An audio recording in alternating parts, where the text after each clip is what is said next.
இதுக்கு உண்மையிலே ஒரு பெரிய மனம் வேணும். ஏன்னா உங்கள் வீட்டில் ஆல்ரெடி உங்கள் ஹஸ்பண்ட் இல்லை இல்லையா, அவர் இறந்துட்டார். அதுக்கு நடுவில் அவங்களுக்கு துணையாக இருக்குது நீங்கள் தான். அதுக்கு நடுவில் இது ஆபத்துன்னு தெரிஞ்சும் கிட்டத்தட்ட ஒரு சாவை பக்கத்தில் போய் பார்க்குற மாதிரி பண்ணுறதுக்கு வந்து ஒரு பெரிய மன வலிமை பாரத்தை போட்டுட்டு நமக்கு நிறைய முடிஞ்சிடுச்சு, இதுக்கு மிஞ்சி கடவுள் நம்மளை சோதிக்க மாட்டாரு அப்படின்ற இடத்துக்கு போயிட்டு தான் நாங்கள் பண்ணோங்க. இதுக்கு ஒரு நாளைக்கு எவ்வளோ சன்மானம் கிடைச்சது அன்னைக்கு? 560 ரூபாங்க. அந்த 560 ரூபாய் சம்பளம் கூட எங்களுக்கு அந்த இது முடிஞ்சு இந்த 4 மாதமும் நாங்கள் ஒர்க் பண்ணி முடிச்சுட்டு நாங்கள் அந்த பேமெண்ட்டு வாங்குவோமா வாங்க மாட்டோமா, ஏன்னா அது கலெக்டரேட்லேருந்து கொடுத்தாங்க. வெயிட் பண்ணுங்க. நாங்கள் அதுக்கப்புறம் அது ஒரு 2 months ஆகி தான் அந்த பேமெண்ட்டுங்க நாங்கள் வாங்க முடிஞ்சுது. உங்களுக்கு உங்கள் அம்மா எவ்வளோ இன்ஸ்பிரேஷன்? எனக்கு வந்து இவ்வளோ விஷயத்தையும் பார்த்து ஒரு ஆள் தனியாக பண்ணதை பார்க்கும்போது எனக்கு வந்து அவ்வளோ ப்ரௌடாக இருக்கும். எனக்கு அவ்வளோ இன்ஸ்பிரேஷனாக என்ன சொல்லுவீங்க? எல்லாமே சொல்லலாம். தனியாக நிறைய பேர் வந்து நிறைய பேசும் போதும் எத்தனையோ சண்டை வரும் போதும் அவங்க வந்து தைரியமாக நின்று ஃபேஸ் பண்ணுவாங்க. அவங்ககிட்ட இருந்து கற்றுக்கிற ஒரு விஷயம் வந்து எந்த ப்ராப்ளம் வந்தாலும் ஃபேஸ் பண்ணணும் அப்படின்ற ஒரு விஷயத்த நான் கற்றுக்கின ஒரு விஷயம். எவ்வளோ பிரச்சனை வந்தாலும் தனியால் இன்னும் அதை ஃபேஸ் பண்ணக்கூடிய தைரியம் இல்லையா? ஓகே, நீங்கள் ஒரு நாளைக்கு எவ்வளோ வேலைகள் செய்ய வேண்டியிருக்கு, எவ்வளோ நேரம் வேலை பார்க்குறீங்க? நான் வந்து ஐடியில் ஒர்க் பண்ணுறேன் சார். காலேஜ் படிக்கிறப்பே வந்து கேட்ரிங் போயிருக்கேன் சார். பூந்தமல்லி, அம்பத்தூர் மாதிரி கேட்ரிங்லாம் போனால் ஒரு நாளைக்கு 300 ரூபாய் தருவாங்க. அப்புறம் மார்னிங் வந்து நியூஸ் பேப்பர்லாம் போடுறேன் சார். இப்போ வந்து 2026 தான் அந்த பண்ணி இந்த பிஸ்னஸ்லேயே வந்து நம்ம ஏன் சொந்தமாக எடுத்து பண்ணக்கூடாதுன்னு சொல்லிட்டு ஏஜென்சி எடுத்து நானே வந்து மேனேஜ் பண்ணி நியூஸ் பேப்பர் பண்ணுறேன். ஓகே. ஸோ அது இல்லாமல் ஆஃபீஸ் டைமிங் வந்து நமக்கு வந்து 1 to 10. இப்போ மாதம் எவ்வளோ, இப்போ இவ்வளோ வேலை பார்க்குறேன், எவ்வளோ சம்பாதிக்க முடியுது ஆக்சுவலாக இவ்வளோ பண்ணுறதுனால? ஆக்சுவலாக ஐடியில் இல்லாமல் கூட ஒரு எக்ஸ்ட்ரா ஒரு 30 கிடைக்குது சார். இவ்வளோ இப்போ ஐடி போக இதெல்லாம் பண்ண வேண்டிய கட்டாயம் எங்கள் குடும்பத்தில் வர கடன் ஏதாவது இருக்கா? ஏன் இவ்வளோ? கடன்லாம் இல்லை சார். அது வந்து எப்படின்னா வந்து ஒரு வைராக்கியம் தான் சார். சென்னையில் வந்து ஊரில் சொந்த வீடு இருக்குது சார். இப்போ வந்து எப்படின்னா எல்லாருமே வந்து என்ன சொல்கிறாங்கன்னா சென்னையில் சொந்த வீடு இருக்கணும், சென்னையில் சொந்த வீடு. ஓகே, அப்போ ஐடியிலே நீங்கள் அடுத்து வேறு கோர்ஸ் படித்து மேலே வரலாம். ஏன் நீங்கள் படிச்சுட்டு இருக்கேன்? அதுவும் படிச்சுட்டு இருக்கேன் சார். சைடில் படிச்சுட்டு இருக்கேன். படிச்சுட்டு சாட்டர்டே சண்டேல வீட்டில் இருக்கனால என்ன பண்ணுறேன், நான் ஸ்விக்கி ஓட்டுவேன் சார் பார்ட் டைமில். இல்லை, எனக்கு ஆச்சரியம்னா யூஸ்வலாக ஐடி வேலை பார்க்குறவங்க சாட்டர்டே சண்டே ஆனால் பார்ட்டி பண்ண போவாங்க, ரைட்? அதுதான்.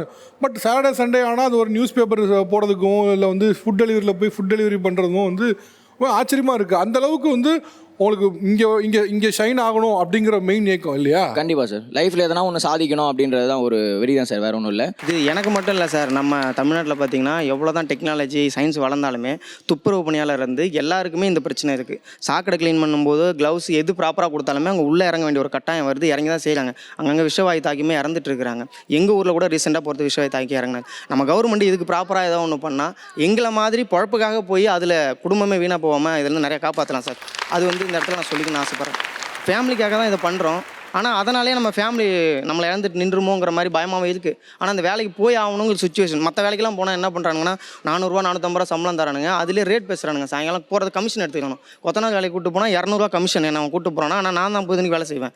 அதில் 100 ரூபா எடுத்துக்கலாம். அந்த மாதிரிலாம் நடந்துருக்கு சார். அதனால தான் நான் இந்த மாதிரி போனால் நமக்கு கையில் பணம் கிடைக்குது, நம்ம இப்படியே போயிடுவோம், என்னன்னாலும் பார்த்துக்கலாம் அப்படின்னு சொல்லி இந்த மாதிரி வேலைக்கு போயிட்டுருக்கு. நம்ம எதாவது பண்ணி நம்ம புள்ள பண்ணி நல்லா வச்சு வாழ்ந்து காட்டணும். இவங்க ஃபேமிலியிலுமே இவங்க கூட போனால் இவன் நல்லா இருக்க மாட்டான் தான் நினச்சிருக்காங்க. என்னைக்கா இருந்தாலும் ஒரு வீடு கட்டி கலையரசி இல்லம்னு கொட்டை எழுத்தில் போட்டு காரில் அவங்க உறவுகார முன்னாடி ஃபுல்லாம் போய் கதவை திறந்து விட்டு இறங்க வைக்கணும் சார். என்னோட லட்சியமே அதுதான். அதுக்காக நான் எந்த எல்லைக்கு வேணால் போவேன். அதான் என் லட்சியம். விரைவில் உங்களுடைய பிரச்சனைகள்லாம் தீர்ந்து நீங்கள் ஒரு நல்ல இடத்துக்கு வந்து நீங்கள் சொன்ன மாதிரி ஒரு வீடு கட்டி கலையரசி இல்லம்னு மாட்டி உங்களுக்கு காரில் அவங்களை கூட்டு போனது தான் என்னோட ஆசை. நன்றி சார். Thanks sir. அண்ட் அவர் சொல்லும்போது ஒன்று சொன்னார், இது மாதிரி ஒரு மனித கழிவில் வந்து கையில் எடுத்த அழுனேன் அப்படின்னு. அது உண்மையிலேயே இதை டிவியில் நிகழ்ச்சியில் யாராவது பார்க்குறவங்க கூட இதை காதுகளில் கேட்கும்போது கூட அவங்களுக்கு ஒரு மாதிரி என்னடா இதுன்னு ஒரு அவர்ஷன் கூட வரலாம், என்னடா இப்படி இருக்குன்னு. ஆனால் அதை தாண்டி இன்றைக்கி வந்து அவர் அதை செஞ்சுருக்காருங்கப்போ நமக்கு மனசு ரொம்ப வலிக்குது. பட் இட்ஸ் ஹை டைம் இதை வந்து ஸ்டாப் பண்ணுறதுக்கு. நம்மக்கிட்ட சட்டங்களில் பேப்பர்களில் இருக்குது, மனித கழிவில் மனிதர்களே அள்ளக்கூடாது, அந்த அவலம் நீக்க வேணும், அது குற்றம் அப்படின்லாம் வந்து பேப்பரில் இருக்குது. ஆனால் நடைமுறையில் இருக்கான்னு கேட்டால் இல்லை.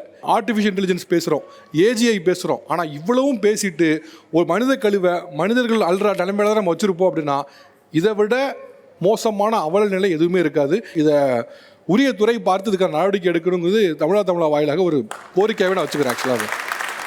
சார் வணக்கம் சார். நான் கேட்டரிங் சர்வீஸ் பண்ணிகிட்ருக்கேன் சார். அது மாதத்துக்கு வந்து 4 ஈவெண்ட்டு தான் வரும், இல்லைனா மினிமம் 6 ஈவெண்ட்டு தான் வரும். வருஷத்துக்கு பார்த்தீங்கன்னா 44 முகூர்த்தம் மட்டும்தான் இருக்கும்.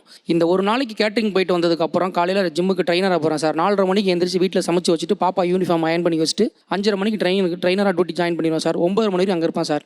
9 மணிக்கு வீட்டுக்கு வந்ததுக்கப்புறம் ஓலா ஆட்டோ போட்டு ஓட்டிகிட்டு இருக்கேன் சார். அந்த சவாரி கிடைக்காது அப்படின்னா கட்டட வேலைக்கு போவோம் சார். ஒரு இடத்துல நிற்போம், எல்லோரும் சேர்ந்து ஒரு இடத்துல போய் நிற்போம்.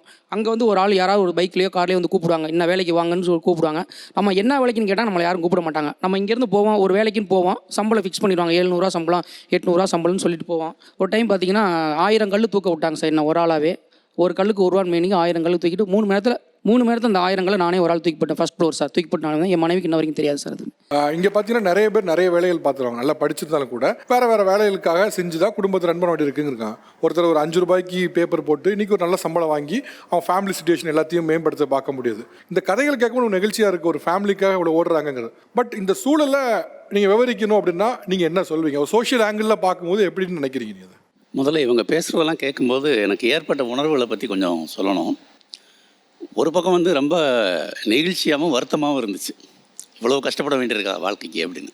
இன்னொரு பக்கம் கொஞ்சம் நம்பிக்கையாகவும் ஆறுதலாகவும் இருந்துச்சு. ஏன்னா ஒரு பெரிய அன்பை நான் பார்த்தேன் இந்த குடும்பத்துக்காக அவங்க பண்ணுறதும், அதுக்கு இவங்க ரெசிப்ரோகேட் பண்ணுறதும் ஒரு பெரிய பேரன்பு தான் அது. அதில் கொஞ்சம் கூட சுயநலம் இல்லை அப்படின்றது ரொம்ப ரொம்ப முக்கியமான விஷயம். இந்த காலகட்டத்தில் இந்த வெர்ச்சூஸ் ரொம்ப அடிப்படையான ஒரு நம்ம மெல்ல மெல்ல இழந்துக்கிட்டு இருக்கிற ஒரு வேல்யூஸை இந்த ஷோவில் இவங்க வெளிப்படுத்தினாங்க. அது ஒரு நெகிழ்ச்சியான விஷயம்.